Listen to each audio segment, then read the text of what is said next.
ఆంధ్రప్రదేశ్ రాజకీయాల్లో కూటమి ప్రభుత్వం 20 నెలలు పూర్తి చేసుకుంది. విభజన గాయాల నుంచి బయటపడుతూ ఆర్థిక సవాళ్లను ఎదుర్కొంటూ ఒక రాష్ట్రాన్ని తిరిగి అభివృద్ధి మార్గంలో నిలబెట్టడం అంత సులభం కాదు. అయినా సంక్షేమం, అభివృద్ధి రెండు కళ్ళుగా కూటమి ప్రభుత్వం జనరంజక పాలనతో దూసుకుపోతోంది. లక్షల కోట్ల వ్యయం, కోట్లాది లబ్ధిదారులు, పెద్ద పెద్ద ప్రాజెక్టులు ఇవన్నీ కలిసి ఆంధ్రప్రదేశ్ను నూతన శకంలోకి తీసుకెళ్తున్నాయా? కూటమి 20 నెలల పాలనపై మా స్పెషల్ రిపోర్ట్.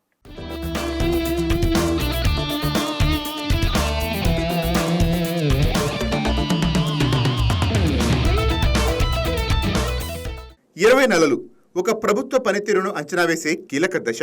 ఈ కాలంలో కూటమి ప్రభుత్వం తీసుకున్న నిర్ణయాలు చూస్తే సంక్షేమం అంటే కేవలం హామీ కాదు, అమలు కూడా సాధ్యమేనని నిరూపించాలనే పట్టుదల కనిపిస్తుంది.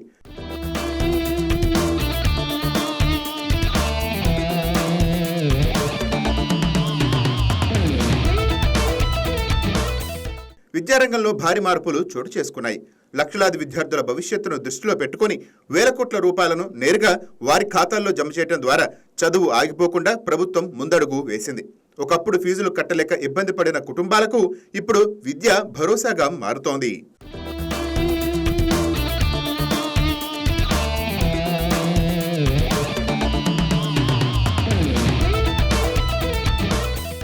మహిళా సాధికారికతలో కూడా కీలక నిర్ణయాలు తీసుకుంది ప్రభుత్వం.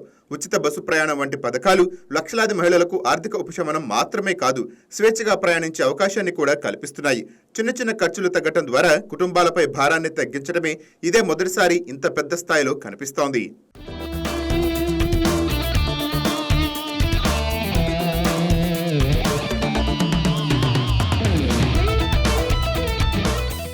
రైతుల విషయంలో ప్రభుత్వం స్పష్టమైన దిశలో ముందుకు వెళుతోంది. నేరుగా నగదు సహాయం, పంటలకు మద్దతు, మార్కెట్ ఇంటర్వెన్షన్స్ ఇవన్నీ రైతుకు ఆత్మవిశ్వాసం పెంచే నిర్ణయాలుగా మారాయి. కష్టకాలంలో కూడా రైతు వెనుక నిలబడే ప్రభుత్వం ఉందనే నమ్మకము పెరుగుతోంది.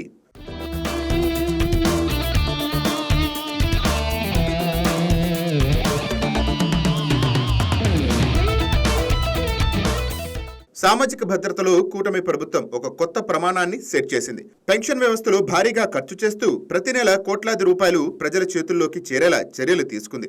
వృద్ధులు, దివ్యాంగులు, వివిధ వర్గాల వారికి నిరంతరం ఆదాయం కల్పించడం ద్వారా జీవన ప్రమాణాలు మెరుగుపడుతున్నాయి.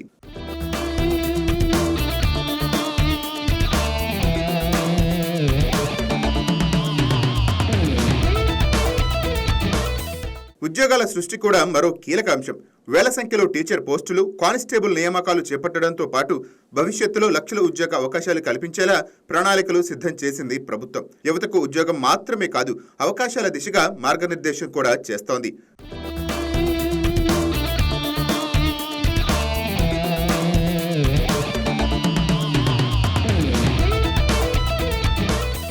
గ్రామీణాభివృద్ధి ఈ పాలనలో ప్రత్యేక ప్రాధాన్యం పొందింది. పంచాయతీరాజ్ వ్యవస్థ బలోపేతం, గ్రామాల్లో రోడ్లు, నీటి సదుపాయాలు, కనెక్టివిటీ పెరుగుదల ఇవన్నీ గ్రామ జీవనాన్ని మారుస్తున్నాయి. ఒకప్పుడు వెనుకబడిన ప్రాంతాలు ఇప్పుడు అభివృద్ధి వైపు అడుగులు వేస్తున్నాయి.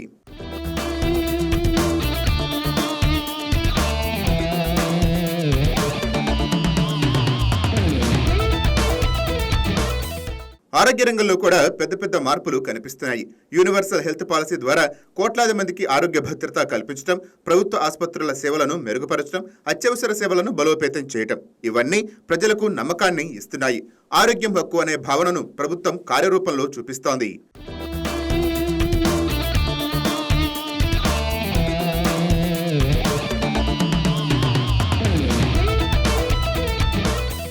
ఇండస్ట్రీలు, ఐటీ రంగాల్లో పెట్టుబడులను ఆకర్షించే దిశగా ప్రభుత్వం వేగంగా అడుగులు వేస్తోంది.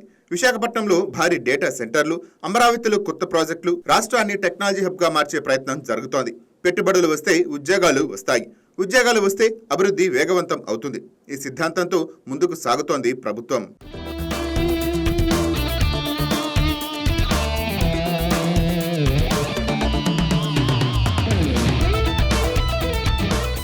పేదల కోసం ఇళ్ల నిర్మాణం, ఉచిత భూమి పంపిణీ, లక్షలాది కుటుంబాలకు స్థిర నివాసం కల్పించే దిశగా కీలక చర్యలు తీసుకుంది. ప్రతి కుటుంబానికి ఒక గృహం అనే లక్ష్యాన్ని నిజం చేసే ప్రయత్నం సాగుతోంది.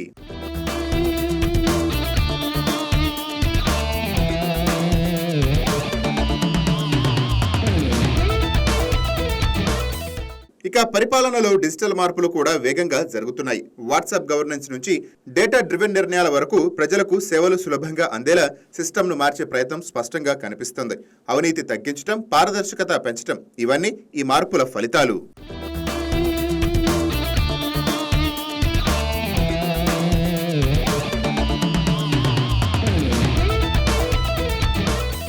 ఇన్ని కార్యక్రమాలు అమలు చేస్తూనే ఆర్థిక క్రమశిక్షణను పాటించడం కూడా పెద్ద సవాలు.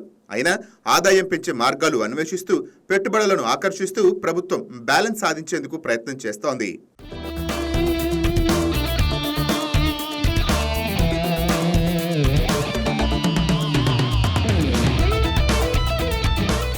మొత్తానికి సంక్షేమం, అభివృద్ధి, పరిపాలన ఈ 3 రంగాల్లో సమన్వయం సాధిస్తూ ఆంధ్రప్రదేశ్ను కొత్త దిశగా తీసుకువెళ్లే ప్రయత్నం ఈ 20 నెలల్లో స్పష్టంగా కనిపిస్తోంది.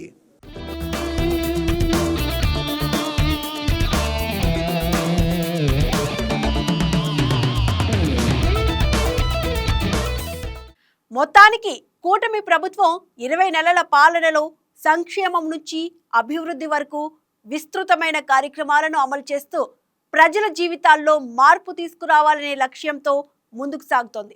ఈ ప్రయత్నాలు ముందు ముందు ఇంకెంత ఫలిస్తాయి, రాష్ట్ర భవిష్యత్తును ఎలా మలుస్తాయి అన్నది రాబోయే రోజులు చెప్పాలి. కానీ మార్పు కోసం వేస్తున్న ఈ అడుగులు మాత్రం ఆంధ్రప్రదేశ్ రాజకీయాల్లో కొత్త చర్చకు దారితీస్తున్నాయి. Please subscribe to YK TV Network. Please subscribe to YK TV. Please watch YK News.